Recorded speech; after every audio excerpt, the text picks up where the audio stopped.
Here is another question of ratio analysis, November 2013, paper 21, question number 2।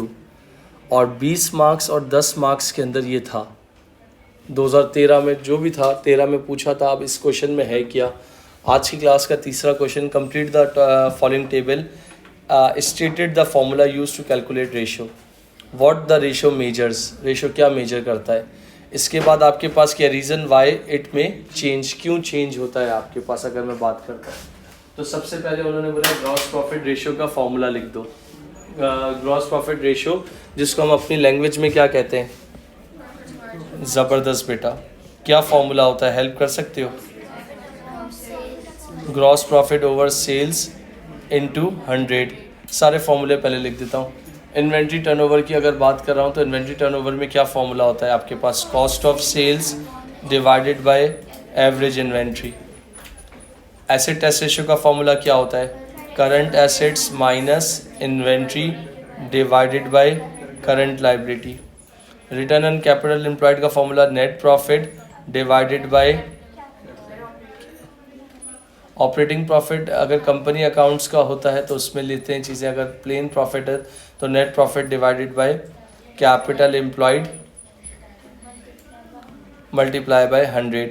Trade receivable turnover, और easy कर देता हूँ, कभी भूल जाओ ना, टर्नओवर का मतलब क्या होता है, सेल्स। तो क्या फॉर्मूला बन गया, trade receivable divided by sales और मल्टीप्लाई बाय 365। ये जितने फार्मूले थे मैंने लिख दिया। अब वो बोले व्हाट रेशियोज मेजर्स, ये क्या मेजर करते हैं। तो अगर मैं तुम लोगों से एक छोटी सी बात कहता हूँ कि यार ये रेशियोज की अगर बात कर रहा हूँ तो ये क्या क्या मेजर करता है। अब जीपी ओवर सेल्स की अगर बात करें तो it test the trading performance of the business in terms of profitability in relation to sales. कि इसका फॉर्मूला ही क्या है, gross profit over sales. Gross profit over sales, अगर ग्रॉस प्रॉफिट ज़्यादा है तो कॉस्ट कम रही होगी या सेल्स ज़्यादा रही होंगी जिसकी वजह से ग्रॉस प्रॉफिट ज़्यादा आया है। तो क्या रिलेशन है, क्या मेजर करता है gross profit to gross profit percentage, कि आपके पास कितनी सेल्स पे कितना प्रॉफिट हुआ है।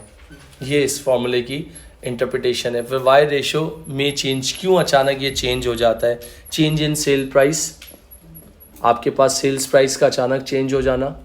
फिर उसके बाद क्या हो गया, चेंज इन कॉस्ट प्राइस, किसी प्रोडक्ट की कॉस्ट प्राइस को कम कर दो तो ऑटोमेटिकली सेल्स क्या हो जाएंगी, और तुम किसी प्रोडक्ट की कॉस्ट को बढ़ा दो तो सेल्स कम होंगी, हर बंदा अफोर्ड थोड़ी कर सकेगा। फिर उसके बाद क्या है, बाइंग इन लार्जर और स्मॉलर क्वांटिटीज़। जब तुम कोई किसी प्रोडक्ट की किसी प्रोडक्ट के रॉ मटेरियल को लार्जर क्वांटिटी में परचेज करते हो, सस्ता मिलता है, तो वो फैक्टर भी हो सकता है। इनकरेक्ट स्टॉक वैल्यूएशन यानी incorrect inventory valuation, over pricing पे आपने, या जो प्रोडक्ट था आपने जो है ना इन्वेंट्री वैल्यूएशन को इनकरेक्ट ट्रीट किया, कैलकुलेशन में इनकरेक्ट ट्रीट किया, जिसकी वजह से भी हो सकता है। इसके बाद मोर सेल्स ऑफ हायर और लोअर मार्जिन आइटम्स, यानी जो आपके पास के ज़्यादा से आप सेल कर रहे थे मगर क्या कर रहे थे, हायर या लोअर मार्जिन पे कर रहे थे। मार्जिन मतलब प्रॉफिट्स पे कर रहे थे। तो आपको डिपेंड करना चाहिए कि यार आप मोनोपोली वाले बिज़नेस पर रन कर रहे हो, परफेक्टली कंपटीशन वाला बिज़नेस है, या कौन सा है।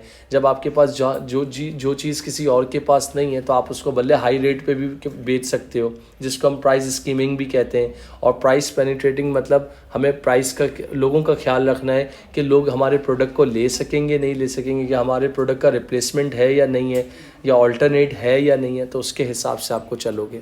तो ये सारी चीज़ें थी। सेकंड आपके पास क्या लिखा है, इन्वेंट्री टर्नओवर। इसको ये क्या बताता है, how frequently business is an average able to retain and sell is inventory during the year.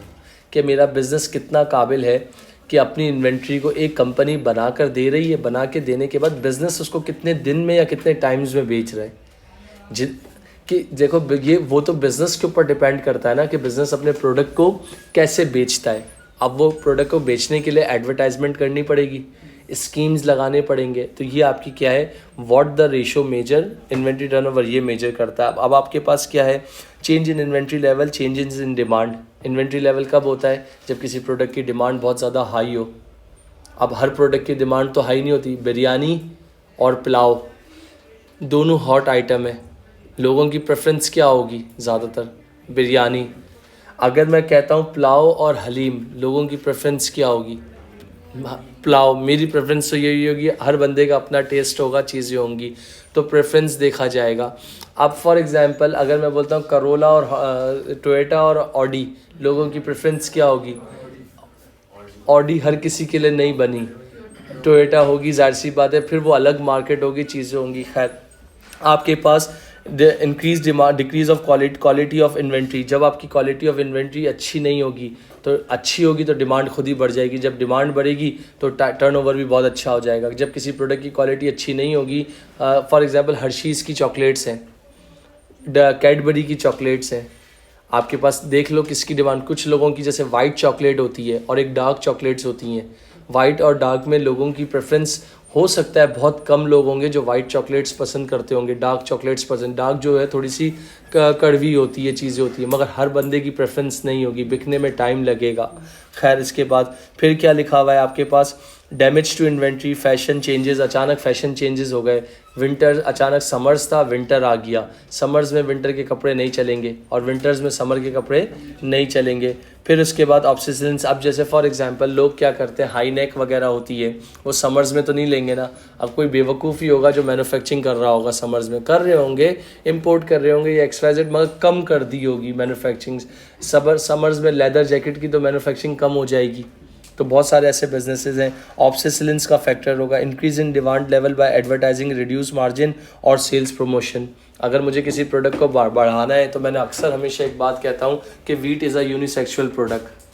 अब वीट जो है मेल भी इस्तेमाल कर रहे हैं, मगर मेल ने कब इस्तेमाल करने लगा? जब बड़े बड़े साइन बोर्ड्स में आके, मीडिया पे आके, एडवर्टाइजमेंट पे आके कि भाई ये लड़कियों के लिए नहीं है, लड़कों के लिए भी है। अब आपने प्रोडक्ट अवेयरनेस दी।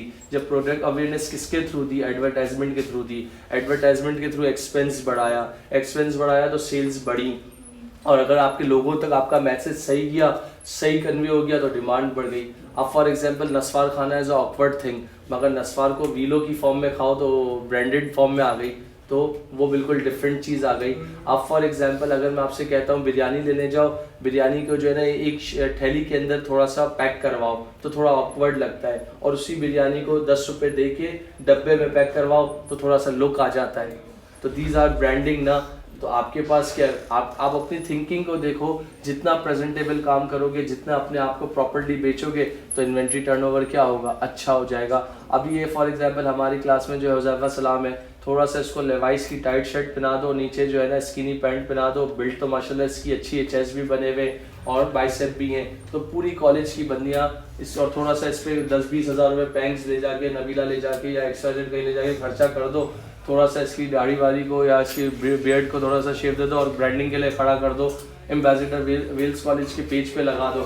तो मतलब यार वेल्स कॉलेज में ऐसे भी लड़के हैं, तो जाहिर से होता है। अब जब आप इस तरह की एग्जाम्पल चाय के उस पर राशिद खान पे आप सब फ्लैट हो गए, राशिद खान जो है पेशावर का, इसी तरीके से फॉर एग्जांपल ACCA के अंदर फॉर एग्जांपल एक बंदी थी जिसने अभी पाकिस्तान पूरे वर्ल्ड वाइड टॉप किया था, मैं नाम भूल गया, अलीमदार की, ज़ारादार को कोई भी नहीं जानता था, मीडिया पे आई, फेस मिला उसको तो कितनी बड़ी हो गई, इंस्टाग्राम पे पता नहीं 500,000 फॉलोवर्स थे, अचानक मिलियंस में पहुंच गई। वो दूसरी आंटी, ये मैं हूँ, ये मेरी गाड़ी है और ये पहाड़ी हो रही है, तो मतलब वो देख लो उसकी रैंकिंग कहाँ चली गई। अब हर प्रोडक्ट में किसी को लाना है तो उन आंटी को लेकर आ जाओ, पहाड़ी हो रही है। तो इसका मतलब दीज आर द, आप अपने प्रोडक्ट्स को, जिसको हम ब्रांड एम्बेसडर्स कहते हैं, सेलिब्रिटी एम्बेसडर्स कहते हैं, नाइकी का जो ब्रांड एम्बेसडर है, आपके पास कितने ऐसे सेलिब्रिटीज़ हैं, या आपके पास फॉर एग्जाम्पल, सबको छोड़ो, सना जावेद की एग्जांपल ले लो, मैं तो नहीं जानता था कि कौन है सना, हाँ उमर जसवाल को जानता था, सिंगर है, शेब मलिक को जानता था, क्रिकेटर है, मगर सना जावेद को पता नहीं, आई मार्केट में आई थी और देखो कैसा ERP ले गई। अब कोई भी प्रोडक्ट बुलाना है, अब जैसे किसी के घर में शादी है तो सना जावेद को बुला लो, या किसी प्रोडक्ट को लॉन्चिंग करवानी है सना जावेद को बुलवा लो, क्योंकि वो अभी इस वक्त रेटिंग पे है, आपका प्रोडक्ट खुद ब खुद उठ जाएगा। तो ये सारी चीज़ें हैं। खैर, इसके बाद आपके पास क्या है, क्विक रेशियो की बात कर रहा हूँ तो अगेन इसका फॉर्मूला था current asset minus inventory divide by current liability to determine the short term solvency of the business. के भाई मेरे पास क्या इतने बिजनेस के अंदर क्या इतनी एबिलिटी है कि मैं on the spot immediate basis पे जो है अपनी ऑब्लिगेशंस को, अपने बिजनेस के एक्सपेंसेस को पे ऑफ कर सकता हूँ या नहीं कर सकता। अच्छा, affected by changes in liquid asset like cash, bank and trade receivables और by current liability like trade payables. इस तरह की चीज़ों की वजह से आपका जो है क्विक रेशो अफेक्ट हो सकता है। जितना ज़्यादा लिक्विड फॉर्म आपके पास होगा उतना क्विक रेशो आपका अच्छा आएगा। रिटर्न ऑन कैपिटल एम्प्लॉयड, ये डिटरमाइन ये करता है कि overall profitability of the business and efficiency to generate profit from capital. जो मेरा अपनी इन्वेस्टमेंट से जो मैंने प्रॉफिट जनरेट किया है, अगर मेरी खुद की इन्वेस्टमेंट से प्रॉफिट जनरेटेड है तो कोई मसला नहीं है, मेरा प्रॉफिट भी अच्छा रहेगा।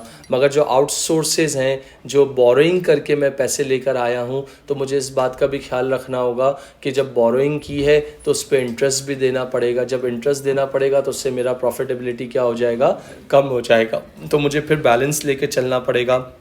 अफेक्टेड बाय इंक्रीज और डिक्रीज इन प्रॉफिट, जब प्रॉफिट मेरा इंक्रीज होगा तो बोरिंग पे मुझे कोई फ़र्क नहीं पड़ता। जब प्रॉफिट ही मेरा माशाल्लाह बढ़ ही रहा है तो फिर तो मुझे कोई फ़र्क ही नहीं पड़ना ना, तो मेरा ऑटोमेटिकली ROCE अच्छा हो जाएगा। अगर मेरा प्रॉफिट ही डिक्रीज़ हो रहा है तो इसका मतलब, और कैपिटल एम्प्लॉयड मेरे सामने है और मैं एक्सपेंस को बेटर कंट्रोल कर रहा हूँ, जिसकी वजह से मेरी प्रॉफिटेबिलिटी अच्छी है। एक अच्छा बिजनेस वही है जो अपने एक्सपेंसेस को सही से तरीके से कंट्रोल करे। जब बिजनेस में जब आपका सेल्स डिपार्टमेंट इतना अच्छा है, जब वो बेटर कॉस्ट एलोकेशन कर रहा है, तो आपका फ़र्ज़ भी बनता है आप अपने एक्सपेंसेस को सही से एलोकेट करो। जब एक्सपेंसेस सही से एलोकेट हुए हुए होंगे, सही से मेजर हुए हुए होंगे, जैसे अब आप कोई ऐसी प्रोडक्ट है, पता है कि आप वो नहीं बिक रही, तो उसके लिए बहुत तरीके से प्लान बनाना पड़ेगा कि यार इसको हम किस तरह बेच सकते हैं, क्या प्राइसेस को कम करना पड़ेगा। प्रॉफिट बढ़ाने के लिए एक्सपेंसेस का कम करना ज़रूरी है।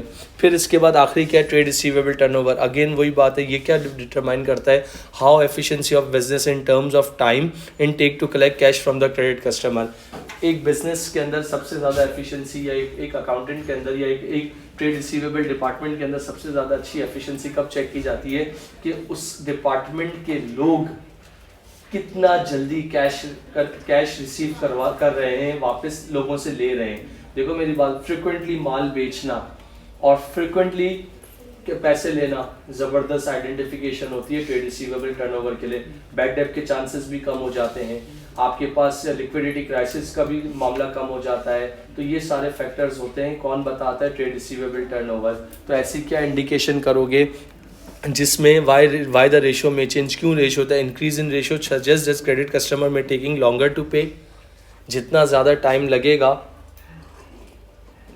उसका मतलब क्या है कि बेटर क्रेडिट कंट्रोल नहीं है, चेक एंड बैलेंस नहीं है, मॉनिटरिंग नहीं है, जब भी तो ये लोग इतना टाइम ले रहे हैं पे करने में। थोड़ा सा कॉन्सेप्ट होके सोचो ना, वेल्स कॉलेज है या XYZ कोई भी कॉलेज है, तो वो कोई भी आपके पास पीछे बंदा बैठा हुआ है ना, आपको रिमाइंड करवा रहा है ना कि भाई आपका फ़ी चालान रेडी है, आपका ड्यू डेट में पे करना है। तो इसका मतलब क्या है, जब कॉलेज के पास टाइमली पैसे रिसीव होंगे तो वो टाइमली लोगों को, स्टाफ को सैलरीज इशू कर सकेंगे, यही होता है ना। और इसके अलावा क्या है आपके पास, it can be control by personal efforts, introducing cash discounts for prompt payment. कोई बंदा पेमेंट नहीं कर रहा है तो हम उनको क्या करेंगे, जैसे अर्ली एडमिशन का आपने नाम सुना है, अर्ली एडमिशन पे क्या होता है, जल्दी आओ जल्दी ले लो, डिस्काउंट ले लो। अब जैसे फॉर एग्जांपल कल कराची मैराथन हो रहा है, अब कराची मैराथन के अंदर 42 किलोमीटर डिस्टेंस है, 21 फुल मैराथन, हाफ मैराथन। अभी 2 हफ्ते पहले मैंने फुल मैराथन किया अपने क्लब के साथ। अब मैं 2 हफ्ते के बाद तो फ़ौरन 42 किलोमीटर अगेन तो नहीं कर सकूंगा ना। तो मैंने और मेरे ग्रुप ने डिसाइड किया कि हम जो है 5 किलोमीटर्स वाले उस पर जाएंगे, ताकि एक एग्जिस्टेंस हमारे ग्रुप की हो जाए। तो अब हमारे ग्रुप के अंदर कुछ लोग हैं जो इन्होंने डिस्काउंट्स कूपन दिए, तो अब जो रजिस्ट्रेशन चार्जेस थी 5 किलोमीटर की वो 1500 थी। मैंने कूपन अप्लाई किया और जब आया तो पेमेंट 1500, कूपन अप्लाई 0 और पेमेंट निल। तो इसका मतलब क्या हुआ, डिस्काउंट मिल गया मुझे, किसके थ्रू मिला, कूपन के थ्रू मिल गया।